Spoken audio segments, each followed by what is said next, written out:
Hello everyone, this is John Shada again coming to you.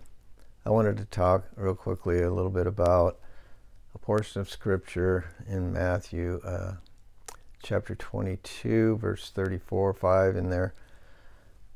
There was a lawyer who came to Jesus asking, what is the greatest of all the commandments?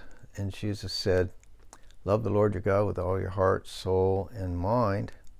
And the second greatest commandment is to love your neighbor as yourself. On these two commandments hangs all the law and the prophets. And so I believe what Jesus was telling the lawyer was, if you are loving the Lord your God with all your heart, soul, and mind, and loving your neighbor as yourself, you will properly interpret the law and the prophets. But if you're not loving God and loving your neighbor as yourself, you're going to come to a wrong interpretation of the law and the prophets. And so, the lawyer was looking to find faults with Jesus, trying to trip him up, find somewhere that he could, accuse him of error or misleading people. Jesus was kind of spoiling the thing the religious leaders had going. They were powerless. They were like blind leading the blind, right? And Jesus comes along and setting people free from sin and sickness, disease, and casting out devils. And these Pharisees and the religious leaders of the day, they were not able to do that. And so he was making them look really bad. So they really wanted to get rid of the guy. And they were looking for excuses to discredit Jesus anywhere they could. But if we take that scripture verse into our own day today, what I believe that means is pretty much the same thing. We can become fault finders. I grew up in a family atmosphere where there was very little complimenting ever done. There was very little blessing or anything of that nature. It was mostly fault finding. It was like anything you did, rather than, oh, that turned out really nice, it was like, hey, look at this part right here. This needs more, or this part over here, you messed this up, or whatever, you missed this spot, or whatever. All these different kinds of critiques, and they're okay, except for if that's all you ever get, it just empties you. It doesn't fill you. And so when this religious lawyer comes to Jesus and trying to find faults, really he's just trying to empty Jesus out. He isn't trying to bless him.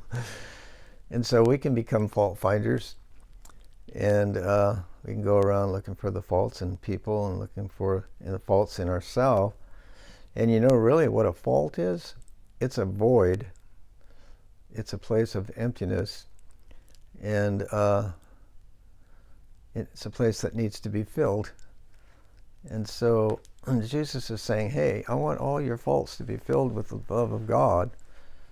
Let all the faults of your life be filled with the love of God.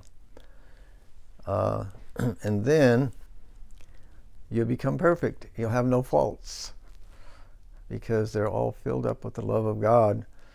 And you'll be able to love your neighbor. Many of us, we can get weird trying to love other people, because we try to get our love tank filled up from the wrong source. If we don't have love for God filling us first, we can't really even love ourselves. We are critical about ourselves. We're looking for the faults in ourselves, always pointing out our faults and our shortcomings. And so get filled up with the love of God. Let him fill the faults, the voids, and then we can clearly see to love ourselves, and we can love our neighbor, and we're not looking for their faults. We're not pointing them out. we're loving them maybe in spite of their faults, and pouring the love of God into people, filling their faults up, filling their voids up, and making them into a fountain that overflows with the love of God, rather than a vacuum hose trying to suck life out of everybody. So, yeah.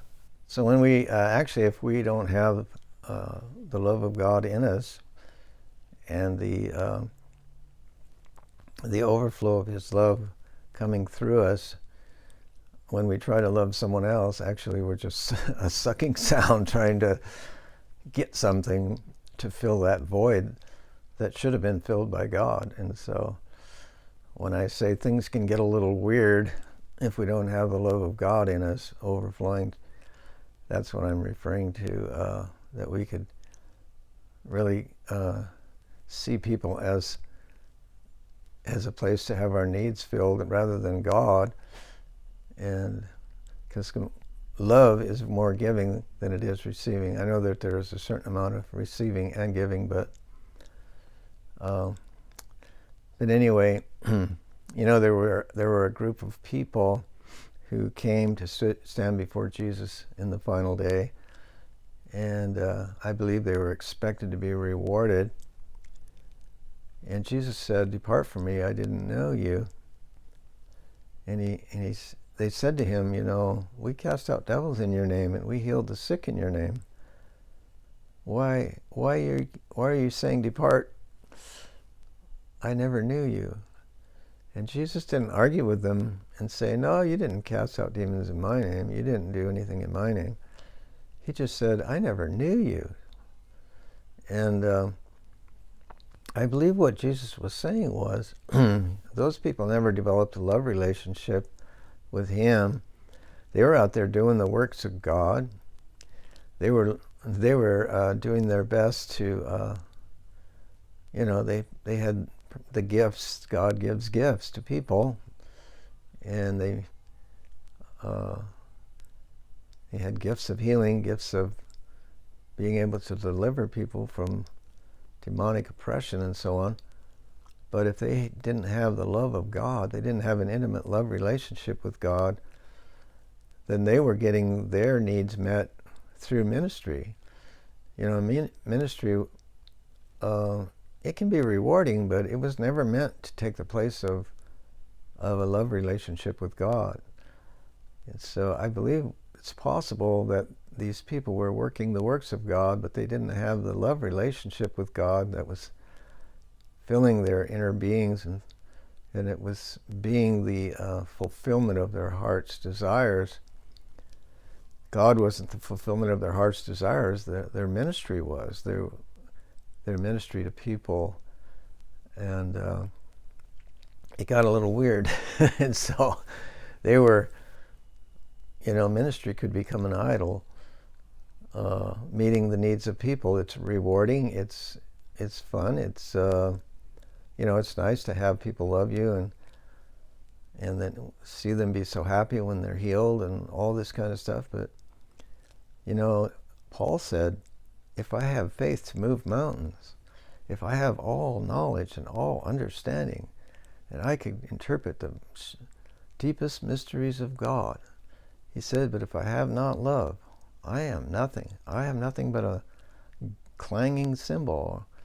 And so it's very likely that these people that Jesus said He didn't know, they could have been just like that. They could have been out there, moving mountains with their faith and casting out demons and so on. But the fact that they didn't have an intimate love relationship with God, on that day of judgment, there was just no reward for them. He said, "I don't know you. I don't have any intimacy with you. I don't know you. Depart from me." It's a sad story, but that's why loving the Lord our God with all our heart, soul, and mind is the greatest of all commandments, both Old and New Testament. Even the first commandment is to have, "Thou shalt have no other gods before you." before me, Jesus or God said. And that, ministry can become a God. No other gods before me. There's no one, nothing in this world that you want more than you want me, that you want to be with more than you want to be with me. There's nothing more valuable to you than me. That's what God is saying. And so that, even with Mary and Martha, Mary just wanted to be at the feet of Jesus and just be there and just be close to him and just minister to him and to listen to his teaching and his words. And Martha was wanting to do stuff. She wanted to, and there's nothing wrong with doing stuff. I'm just saying that we can get the things turned around. And Jesus said that Mary had chosen the better part. I believe what he was saying was Mary was trying to get her love tank filled up, get all those void, empty spaces filled up in her life, so that when she had opportunity to minister to other people, that she wasn't doing it to get her needs met. She was doing it because her needs were already met. And so the people that Jesus didn't know, the people that didn't have a love relationship with Jesus, they were likely doing ministry to get their own needs met, and rather than getting their needs met in an intimate relationship with God. So anyway, I just wanted to leave that with you today. Hope you enjoyed that, and we'll talk again another time. God bless you.